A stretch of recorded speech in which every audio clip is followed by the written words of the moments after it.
The po topic natin ngayon, 20 senior health tips pampahaba ng buhay. Okay? Actually, hindi lang to pang senior para sa lahat, lalo na kung 40 years old and above. Pero focus natin sa senior, 20. Ito nilista namin ni Doc Lisa. Very important para laging healthy, ha? Marami dito bago. Number 1, mas maganda kahit senior o hindi senior, number 1, maglakad-lakad. Ang gusto kong lakad, medyo binibilang yung steps Medyo doon ako na-obsess ngayon. Pagbabasahin nyo yung mga recommendation, 10,000 steps a day, para sa akin, sobra dami yon for seniors. Hihingaling kayo, hindi nyo kakayanin.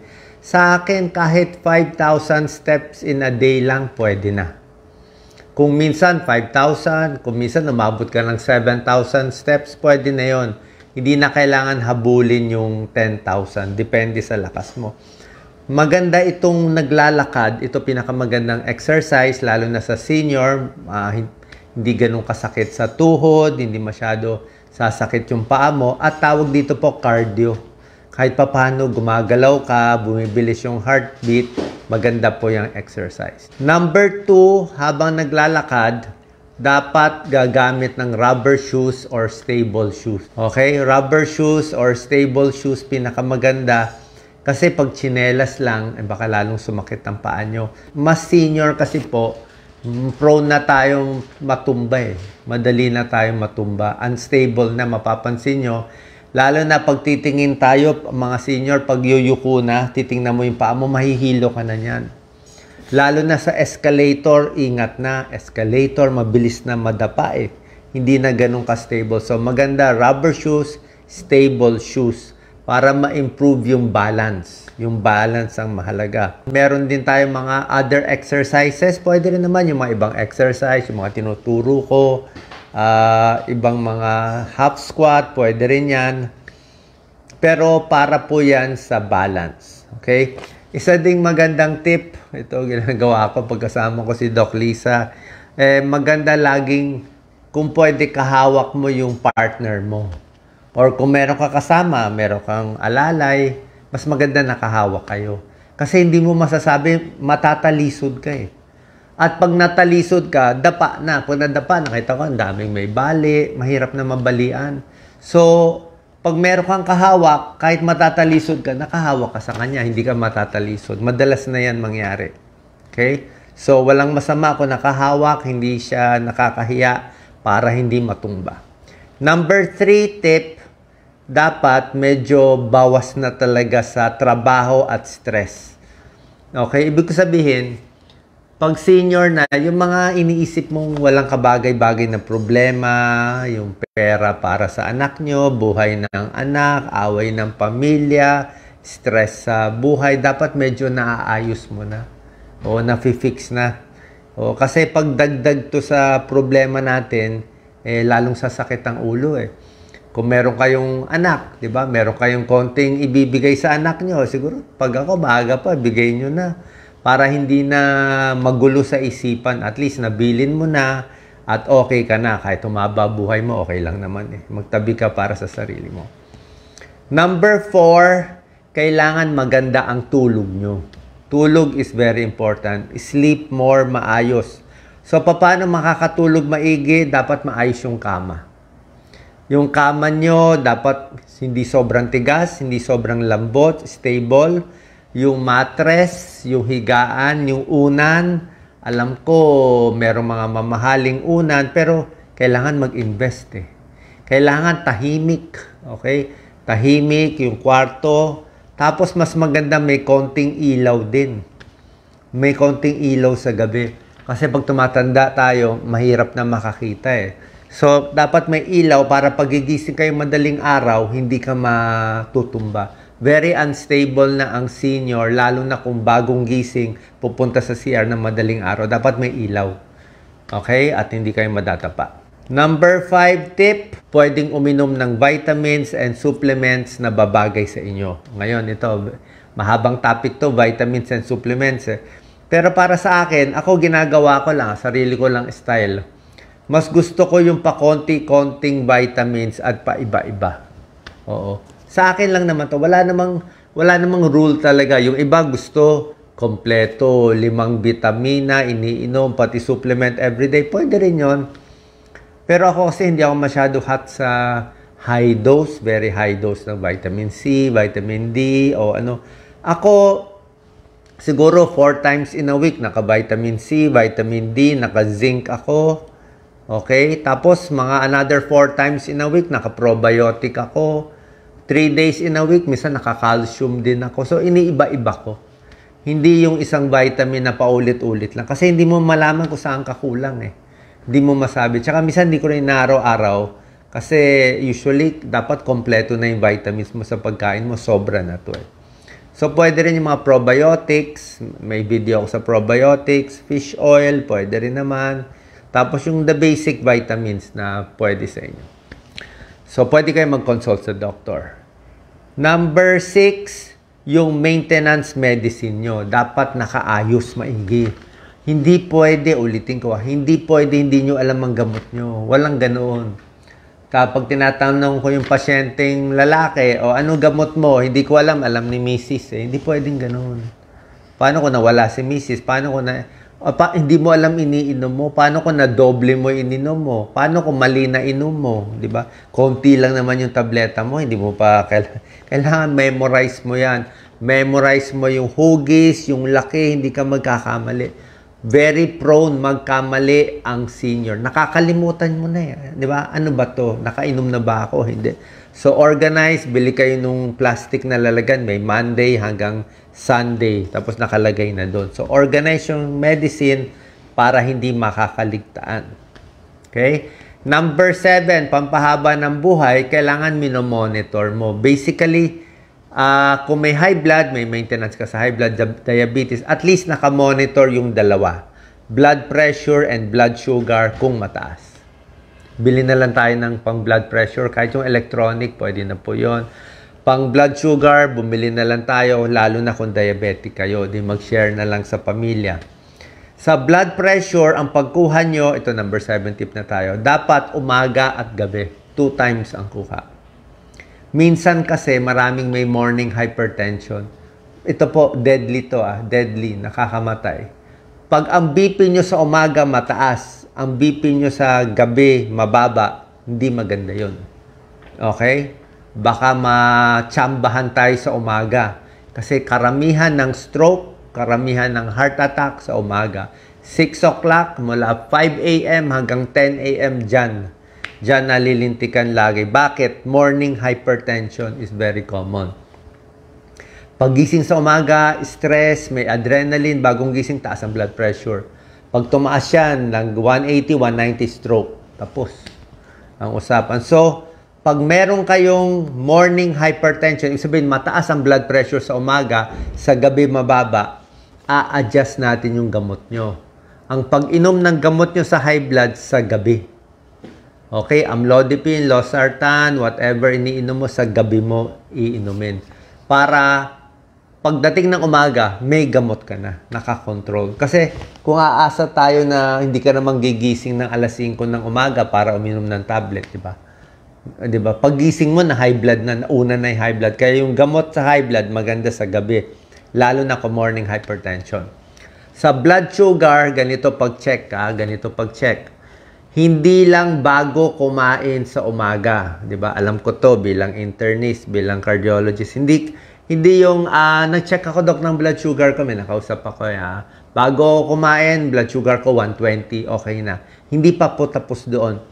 Ang pag-check ng blood sugar before eating at 2 hours after eating. Kumain ka na alas 7 ng umaga, so check mo muna before eating. Tapos 7 ng umaga, mga 9 a.m., check mo ulit. Check mo ulit. Iba ang before eating, iba ang after eating. May tao, normal ang before eating blood sugar. Pero after eating, ang taas ng blood sugar niya.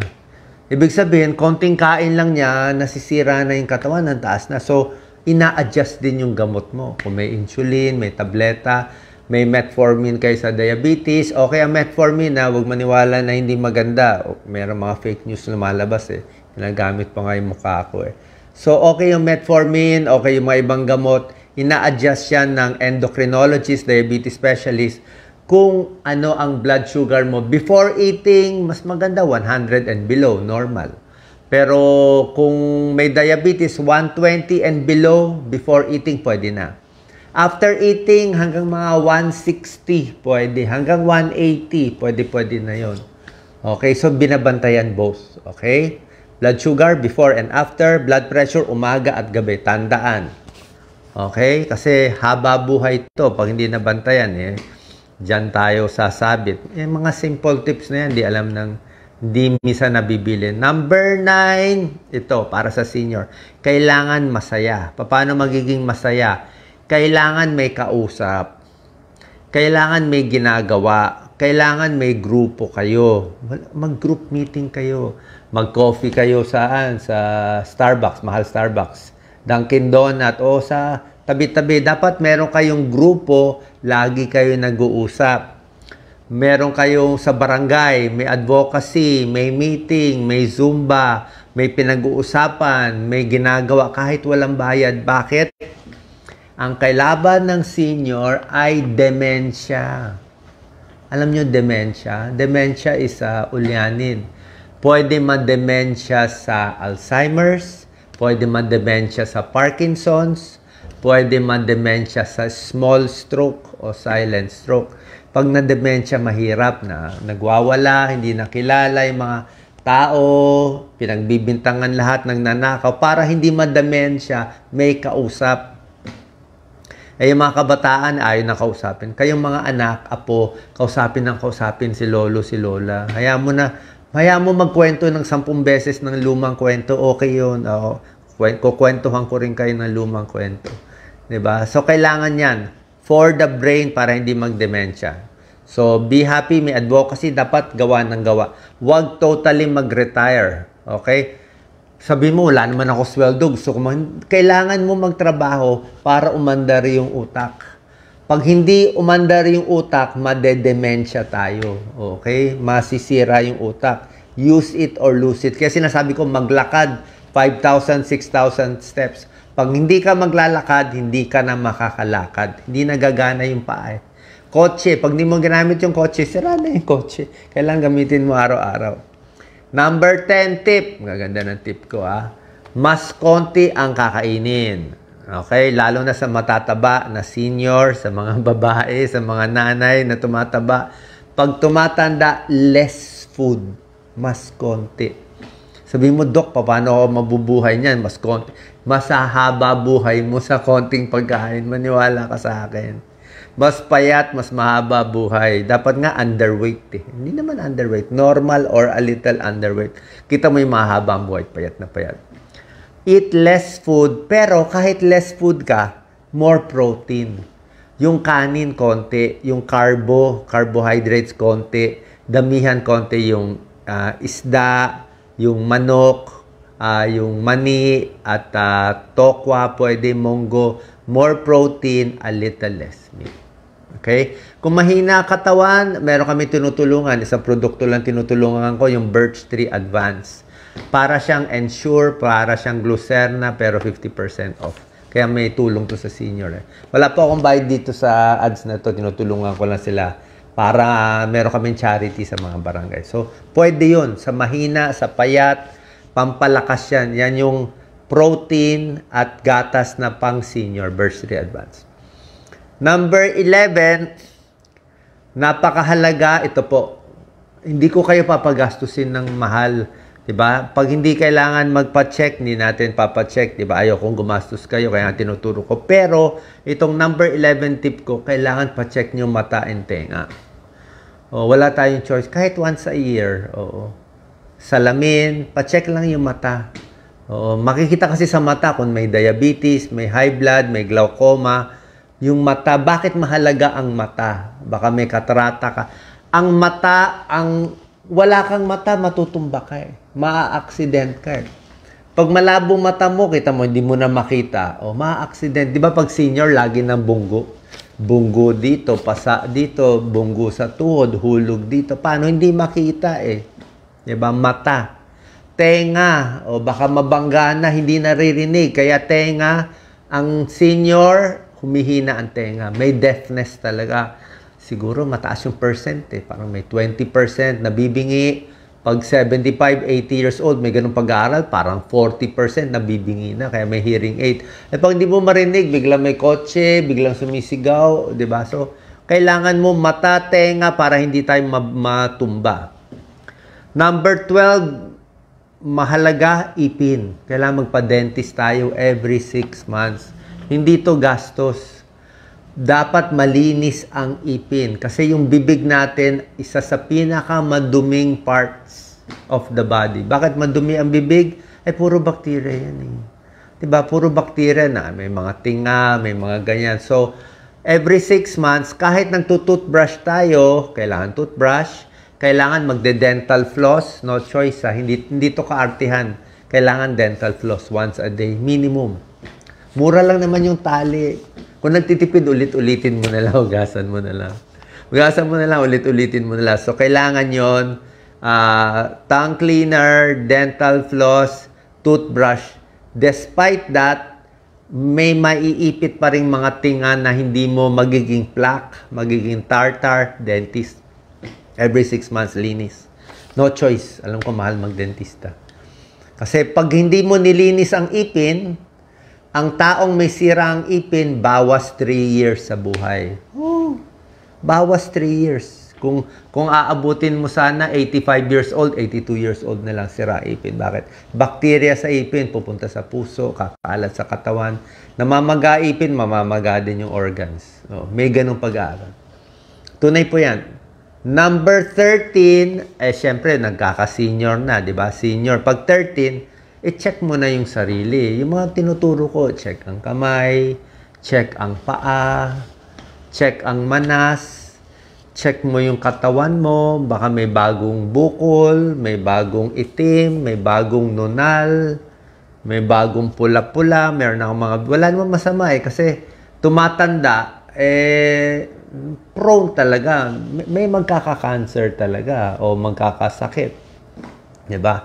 Maka kidney, baka liver. Hindi maiwasan. Lahat naman ng bagay may ganyan. Pero kaya i-check mo maaga. Kasi kung mahuli mo maaga, magagamot pa natin. Matatapalan pa. Lalo na sa babae, check the breast. Diba? Oo. Sa lalaki, chine-check din yung balls eh. Oo, meron din testicular. So, check nyo lang. Magpalitan kayo. Number 14, magugulat kayo sa tip ko. Dito nyo lang maririnig to. Number 14, from my experience, 30 years as a doctor, para sa akin, less risky travel. Oh, less travel. Sabi mo, Doc, killjoy ka naman, wag mag-travel, may pera na. Hindi ako hot sa travel. Oh, kayo mahilig mag-travel, lalo na yung abroad. Ay, nako. Bakit? Alam nyo, ganito, pwede naman mag-travel. Once a year, twice a year, kasama mo pamilya mo. Pero ang travel, maraming kasamang risk. Tulad ng nasa ibang bansa ka, bago pagkain mo, traveler's diarrhea. Ikwento mo. Ako, marami akong kakilala, kaibigan. Pag travel nila, heart attack. Na-stress. Meron nag-travel, nagkagulo yung bansa, hindi makauwi. Oh, sobrang stressful. Nag-travel, nagkasakit na COVID, o paano, hindi makauwi. Oh.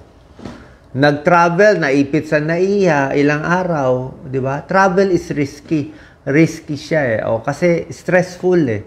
Lalo na yung bansang iba lengguwahe, iba salita, baka walang banyo, di ba? Mahal pa, naiwan mo pa, ang bigat-bigat pa ng bag mo, di ba? Baka nawala yung susi, yung pera, di ba? Baka mahuli pa ng pulis, di ba? So, travel is risky. Ang dami kong kakilala. Unless, syempre, na mayaman ka, marami kang alalay. Pero, travel is risky. Kaya pag may senior na, pwede mag-travel pero paminsan-minsan lang. Kung gusto mo mag-travel dito sa Pinas, dito kayo. Sa Bacolod, Iloilo, dito sa Aklan. Dito safe eh. Hindi ka naman mahaharang dito, sariling bansa natin, di ba? Mas mahirap nga dun sa ibang bansa. Tapos sa travel, ito nakakahiya, pero okay lang. Pwede kayo mag-diaper. Bumili kayo ng diaper. Bakit may diaper? Pag tumatanda, lalo na sa lalaki, maiihi ka talaga. Paano kung walang CR? Pigil ka ng pigil ng ihi, tataas ang blood pressure mo. Ang gaganda na ng diapers ngayon. Magkano isang diaper? May XL, may large, may makakapal. Kaya niya siguro 500cc ng ihi. Maganda siya. Actually, makapal siya. Makapal yung diaper, parang kutsyon eh. Kaya kahit matigas silya mo, malambot na. Para ka na may padding. Medyo mainit lang nga. Pero yung diaper, wala po nakakahiya doon. Wala naman makakaalam na naka-diaper kayo. Parang less stress din. Baka maipit ka sa isang lugar. Diba? Mapaihi, mapadumi. Diba? So, walang masama. Kasi pag tumatanda, minsan di makontrol. Number 15, pag senior na, syempre, konting ingat sa mga may sakit. Diba? Kung nakita mo may inuubo, o nagdadahak na ng plema, o may anak ka talagang may sakit, konting iwas. Wala namang masama eh. Kasi mas mabilis nga mahawa ang senior. Kasi sa senior, ang pinakadelikado, pulmonya. Okay? Walang masama. Pwede mag-mask, pwede. Ingat lang. Hugas kamay lagi. Ha? Lalo na pag senior, yung mga bakterya, kailangan malinis. Number 16, pag senior na, meron tayong mga bakuna na safe na luma. Hindi to COVID vaccine. Ito yung mga luma na kailangan nyo. Ito yung mga flu vaccine na I think ilang years na ba flu vaccine? 20, 30 years, safe na yan. May pneumonia vaccine every 5 years. Bira lang to. Meron ding bagong vaccine, yung herpes zoster vaccine. Ako parang gusto ko magpa-herpes zoster. Kasi yung herpes zoster, ano ba to? Kulebra, napakasakit no? Oo. Kaya I think maganda tong bagong herpes zoster vaccine. Magtanong kayo sa doktor nyo. Flu vaccine, yearly, pneumonia vaccine, herpes zoster vaccine, pwede mo i-consider yan kung gusto mo. Wala namang palitan. Number 17 tip. Ito, kakaiba to. Ako lang magbibigay sa inyo nitong tip. Para sa akin, number 17 tip ko. Sa tingin ko lang pwede kayo magpa-massage weekly. Kung gusto mo nga, twice a week eh. Magpa-massage. Pwede ka magbayad sa marunong, kaya lang mahal yung mga massage parlor eh. Merong mga home service na massage, meron namang kayo-kayo na lang mag-massage. Kung kayo ay OFW, palitan na lang kayo mag-massage. Kayo mag-asawa, palitan na lang. O meron kang kasama sa bahay, may anak ka, pagpa-massage ka sa anak mo, bayaran mo na lang. Anong klaseng massage? Kahit basic massage lang sa head. Head massage. Head massage, malaking tulong. Dito, neck massage. Ako lagi ako nagpapanek. Lagi tayong naka-computer, lagi tayong nakatrabaho. Titigas po to.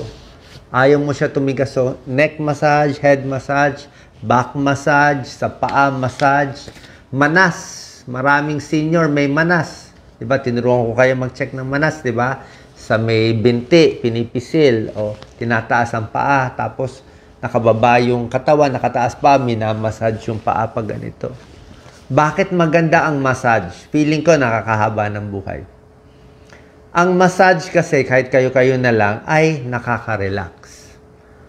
Nakakatanggal ng stress, nakakabawas ng blood pressure, nakakaganda ng daloy ng dugo. Pag minamassage mo isang part, gumaganda circulation niya, mas nawawala yung sakit. Pwede ka rin mag-stretch. Okay? Stretching, massage, I think, malaking bagay.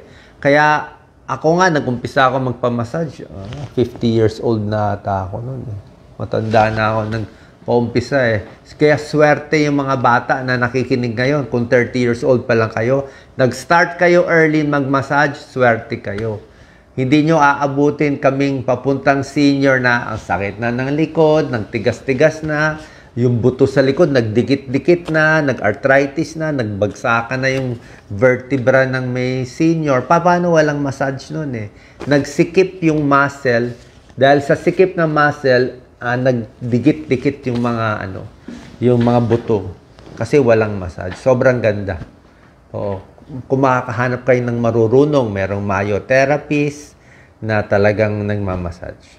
Okay? Tip yun Try nyo. Ma-addict kayo doon. Pero I think it's worth it eh. Kundi kayo-kayo na lang.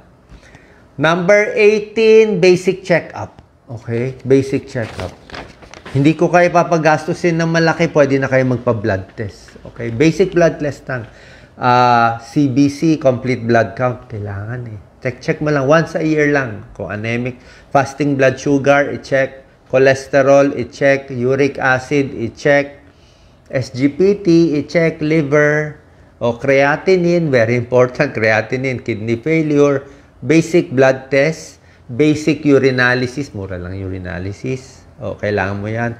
At ultrasound ng buong tiyan. Basic lang yan, wala namang ultrasound, siguro 1,500 o 2,000. Yan lang basic, pwede na. Pag normal lahat yan, kahit di ka na muna magpa-check up sa doktor, normal eh. Diba? O kung babae, pwede ka magpa-pap smear, check up every 2 years, 3 years. Pero pag normal to, okay lang. Basta walang sintomas. Pero kung may abnormal sa blood test, sa urine, sa ultrasound, pa-check tayo. Yung ECG, X-ray, may or may not. X-ray paminsan-minsan, once every 3 years, 4 years. So, hindi naman ano. Okay, so basic check-up. Pag may abnormality, tsaka tayo magpa-check. Number 19, tigil bisyo. Okay? It's very obvious naman, di ba? Alam nga naman senior na, naninigarilyo ka pa. Wala na yun. Di ba? Sayang yun. Bisyo, hindi lang sigarilyo, alak, meron pa isang bisyo ang senior. Alam ko anong bisyo ng senior. Bisyo ng maraming tao ay chocolate. 'Di ba? Chocolate, ice cream, matamis. Yan ang bisyo. Iinom ng juice na fruit juice na nasa powder form. Yan ang bisyo, 'di ba? Bisyo yung pagkain na matamis. Mamin kayo, 'di ba? Ingat din tayo sa sweets, 'di ba? Kasi baka mag-diabetes eh. Kaya konting-konti lang. Kung gusto nyo kumain ng chocolate o something, gawin nyo maliit na maliit. Control nyo lang sarili nyo. Kasi hindi rin maganda kung marami. And number 20, syempre, last tip, kailangan mag-consult sa doktor. At, ito pang tip ko maganda mag-second opinion. Huwag kayong magtiyaga sa isang doktor. Nag-try kayo na isa. Di ba? Tapos, mamaya, iba sabihin sa inyo, consult kayo sa isa. Wala namang masama. Dalawang opinion o gusto mo third opinion. Iba't ibang doktor, iba't iba ang sasabihin sa inyo. Ganito kahaba ang spectrum ng doktor. Anong spectrum? May doktor, ito lang yung alam. May doktor, very conservative, na okay lang, konting gamutan lang. May doktor, very aggressive. Pag may problema, opera agad. So, depende yan. Lahat naman tama eh. Pwede ka naman aggressive, pwede ka naman conservative, pwede ka naman sa gitna, nasa sayo. Pero kaya maganda, mag-consult kayo twice para hindi kayo mamali. Lalo na kung nasabihan kayong, uy, meron ka ng sakit na malala. Check kayo sa iba. Baka wala naman, di ba? Okay, sana nakatulong to. 20 best health tips para sa senior, pampahaba ng buhay. Ulit-ulitin nyo na lang. Ito pinag-isipan namin ni Doc Lisa. Ito rin ginagawa ko sa sarili. Sana maba po buhay nyo, makatipid tayo, ingat sa pera, wag gumastos ng malaki. Diba? Tipid-tipid lang tayo. Hindi natin masabi ang panahon ngayon. May gera, may recession, mahal ang bilihin. Pwede magkasakit bigla. Diba? Mahalang healthcare dito. Malulubog tayo sa healthcare dito. Kaya tipid-tipid, di ba? Itong basic tip, sana makatulong sa inyo. Nakalimutan ko sabihin, yung bahay nyo pala dapat senior proof. Senior proof. May ilaw, huwag kayong magtipid, baka matumba ka. Yung bawal may basa talaga sa floor. Yung mga bata, baka naglagay ng lalo na sa hagdanan. Yung mga steps, lalo na sa CR. Ako sa CR, magpalagay kayo ng bakal na railing. May bakal dito, may bakal, i-OA nyo, okay lang yan. Tapos yung flooring, lagyan nyo nung rubber. Linis-linisin na lang, kailangan talaga meron. May rubber, may ganyan. Tapos kung meron pang tapal sa mga insekto, sa ipis, na meron ka mabibili na hindi papasok. Kasi minsan, may ipis, may insekto, doon ka matutumba eh, di ba? Magpapanik ka, di ba? Habulin mo pa. So lahat yan nakakagulo, nakaka-aksidente. Okay? So, pagising sa umaga, dahan-dahan, always very slowly. Dahan-dahan. Kaya ako pag-upo ko, dahan-dahan. Pagtingin sa baba, dahan-dahan. Okay? Slowly, pero more stable. Kasi pag tumatanda, mas humihina talaga. Kaya more exercise para ma-maintain natin ang lakas natin. Salamat po.